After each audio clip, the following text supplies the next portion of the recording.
Hi, നമസ്കാരം. നിങ്ങൾ ചിന്തിച്ചു നോക്കിയിട്ടുണ്ടോ? നമ്മൾ ലോകത്ത് ഇന്ന് കാണുന്ന പല കാര്യങ്ങളും, അതായത് വളരെ വലിയ വലിയ ബിൽഡിങ്ങുകൾ, നല്ല നല്ല കാറുകൾ, നിങ്ങളുടെ കയ്യിലിരിക്കുന്ന മൊബൈൽ ഫോണ്, ഇപ്പോൾ നിങ്ങൾ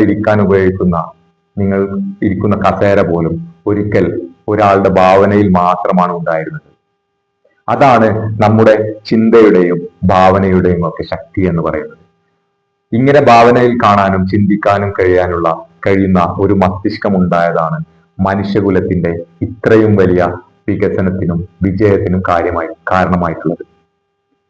നമ്മളൊരു ശരാശരി മനുഷ്യൻ ഒരു ദിവസം 60,000-ത്തിലധികം ചിന്തകൾ മനുഷ്യന്റെ തലച്ചോറിലൂടെ കടന്നു പോകുന്നുണ്ട്. എന്നാൽ ഇതിൽ ഭൂരിഭാഗവും നെഗറ്റീവ് ആണെങ്കിലത്തെ അവസ്ഥ ഒന്ന് ചിന്തിച്ചു നോക്കൂ. നമ്മുടെ ചിന്തകളുടെ ഈ ശക്തി ഉപയോഗിച്ച് നമുക്ക് ജീവിതത്തെ തന്നെ മാറ്റിമറിക്കാം. ജീവിതം നല്ല രീതിയിൽ കൊണ്ടുപോകാനും ജീവിതം വളരെ മോശമായ അവസ്ഥയിൽ കൊണ്ടുപോകാനും നമ്മുടെ ചിന്തകൾക്ക് കഴിയും. അതുകൊണ്ട് നല്ല ചിന്തകൾ ചിന്തിച്ചുകൊണ്ട് നല്ല രീതിയിൽ മുന്നോട്ട് പോകാൻ എല്ലാവരും ശ്രമിക്കണം. ഒരിക്കൽ ഹെൻറി ഫോർഡ് പറഞ്ഞു, നിങ്ങൾ എനിക്ക് കഴിയുമെന്ന് ചിന്തിച്ചു കഴിഞ്ഞാലും എന്തെങ്കിലും കഴിയില്ല എന്ന് ചിന്തിച്ചു കഴിഞ്ഞാലും നിങ്ങൾ ശരിയാണ്. കാരണം നിങ്ങൾക്ക് ചെയ്യാൻ കഴിയുമെന്ന് ചിന്തിച്ചാൽ നിങ്ങൾ അവിടെ ചെയ്ത് കാണിച്ച് മാതൃകയാവുകയും അത് ശരിയാക്കുകയും ചെയ്യും. ചെയ്യാൻ കഴിയില്ല എന്ന് ചിന്തിച്ചാൽ അതും സത്യത്തിൽ നിങ്ങൾക്ക് ലഭിക്കും. കാരണം നിങ്ങൾ ചെയ്യാൻ ശ്രമിക്കുകയുമില്ല, നിങ്ങൾക്ക് അത് സാധിക്കുകയുമില്ല. അതാണ് നമ്മുടെ ചിന്തയുടെ ശക്തി. വൈദ്യശാസ്ത്രം ഇതുപോലെ തന്നെ പ്ലാസിബോ എന്ന എഫക്റ്റ് തെളിയിച്ചിട്ടുണ്ട്. അതായത് നമ്മളൊരു മരുന്നാണെന്ന് പറഞ്ഞ് പഞ്ചസാര ഗുളിക കൊടുത്താൽ പോലും പലപ്പോഴും അസുഖം മാറാറുണ്ട്, പല അസുഖങ്ങളും.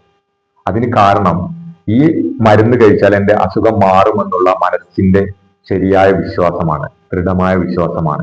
പലപ്പോഴും ഒരേ മരുന്ന് 2 ഡോക്ടർമാർ തന്നു കഴിഞ്ഞാൽ രണ്ടും ഒരേ ഫലമുള്ള മരുന്നാണെങ്കിൽ പോലും ഒരാൾക്ക് അത് ഭയങ്കര ഫലമുണ്ടാകും, മറ്റൊരാൾക്ക് ചിലപ്പോൾ അത്ര ഫലമുണ്ടായിക്കൊള്ളണമെന്നില്ല. കാരണം ആ ഡോക്ടറിൽ അയാൾക്കുള്ള ഒരു വിശ്വാസം കൂടി ഇവിടെ എഫക്ട് ചെയ്യുന്നുണ്ട്. മരുന്നിനേക്കാൾ ഉപരി ഡോക്ടർ എഴുതിയ മരുന്നായതുകൊണ്ട് മാറും എന്ന വിശ്വാസം. അതുപോലെ നെഗറ്റീവ് ചിന്തകൾക്ക് ഒരു ഉദാഹരണമാണെങ്കിൽ നമ്മൾ ഒരു ആനക്കുട്ടിക്ക് പാപ്പാൻ ഒരു ചങ്ങല ഇടും ചെറുപ്പത്തിൽ. ആ ചങ്ങല പൊട്ടിക്കാൻ വേണ്ടി ആനക്കുട്ടി ഒരുപാട് പ്രാവശ്യം ശ്രമിച്ചിട്ടുണ്ടാവും. പിന്നെ വലുതായി ശക്തിമാനായാൽ ആ ചങ്ങല പൊട്ടിക്കാനുള്ള കഴിവുണ്ടെങ്കിൽ കൂടി ആനയുടെ മനസ്സിൽ അതിനെപ്പോഴും തോന്നലുണ്ടാവുന്നത്, എനിക്കിത് കഴിയില്ല, ഞാൻ എത്രയോ പ്രാവശ്യം ശ്രമിച്ചു നടന്നിട്ടില്ല, ഇനി എന്റെ ജീവിതത്തിൽ ഒരിക്കലും കഴിയില്ല എന്ന വിശ്വാസമാണ്. അതുകൊണ്ടാണ് ആനയെ ഇപ്പോഴും ആ ചങ്ങലയിൽ ഒതുങ്ങി നിൽക്കുന്നത്. ഇതുപോലെ നമുക്കുണ്ടായ പഴയ പ്രശ്നങ്ങളും വിഷമങ്ങളും നമുക്കുണ്ടായ പരാജയങ്ങളും നമ്മൾ ചിന്തിച്ചുകൊണ്ട് ആനയെ പോലെ ആവാൻ ശ്രമിക്കരുത്. നമ്മൾ പുതിയ പുതിയ മാറ്റങ്ങൾ ഉൾക്കൊണ്ട് ആരെങ്കിലും എന്തെങ്കിലും ചെയ്തിട്ട് കാണിച്ചിട്ടുണ്ടോ എന്ന് നമുക്ക് മനസ്സിലാക്കാം. ഞാൻ പരാജയപ്പെട്ടു, പക്ഷെ വേറൊരാൾ വിജയിച്ചിട്ടുണ്ട്, അതിനർത്ഥം എനിക്കും വിജയിക്കാൻ കഴിയും എന്നതല്ലേ. അത് ചിന്തിച്ചുകൊണ്ട് പുതിയ വഴിയിലൂടെ പോവുക. അപ്പോൾ നമ്മുടെ മനസ്സിനെ, നമ്മുടെ ചിന്തകളെ, ദുശ്ചിന്തകളെ ഒക്കെ അകറ്റി നിർത്താൻ നമുക്ക് മൈൻഡ് ഗാർഡനിങ് എന്ന മെത്തേഡ് ഉപയോഗിക്കാം. മൈൻഡ് ഗാർഡനിങ് എന്ന് പറഞ്ഞാൽ മനസ്സ് ഒരു പൂന്തോട്ടമാണെന്ന് ചിന്തിച്ച് നോക്കുക.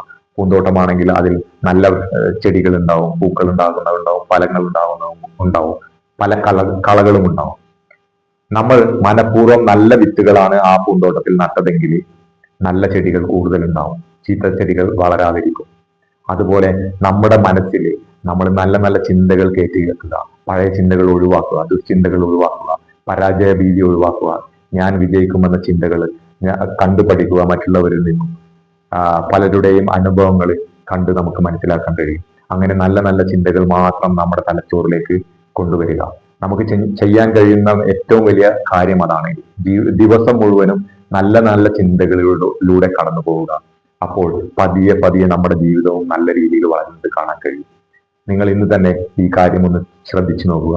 പുതിയ പുതിയ നല്ല ചിന്തകളുടെ വിത്തുകൾ നിങ്ങളുടെ മനസ്സിൽ നടാൻ ശ്രമിക്കുക. ഈ വീഡിയോയിൽ കേട്ട പോലെ നിങ്ങൾക്ക് പലപ്പോഴും നിങ്ങൾക്കുണ്ടായ അനുഭവങ്ങളുണ്ടാവും. നല്ല ഒരു ചിന്തയിലൂടെ നിങ്ങൾ ഒരു നേട്ടം നേടിയെടുത്തിട്ടുണ്ടാവും. ആ നേട്ടം എന്താണെന്ന് ഇവിടെ കമന്റ് ചെയ്യുക. നിങ്ങളൊരു ആഗ്രഹം ഉണ്ടെങ്കിൽ ആ ആഗ്രഹം നേടിയെടുത്തതുപോലെ ഇപ്പോൾ തന്നെ പെരുമാറുക. നേടിയെടുത്താൽ ഉണ്ടാകുന്ന സന്തോഷം ഇപ്പോൾ തന്നെ മനസ്സിൽ അനുഭവിക്കാൻ ശ്രമിക്കുക.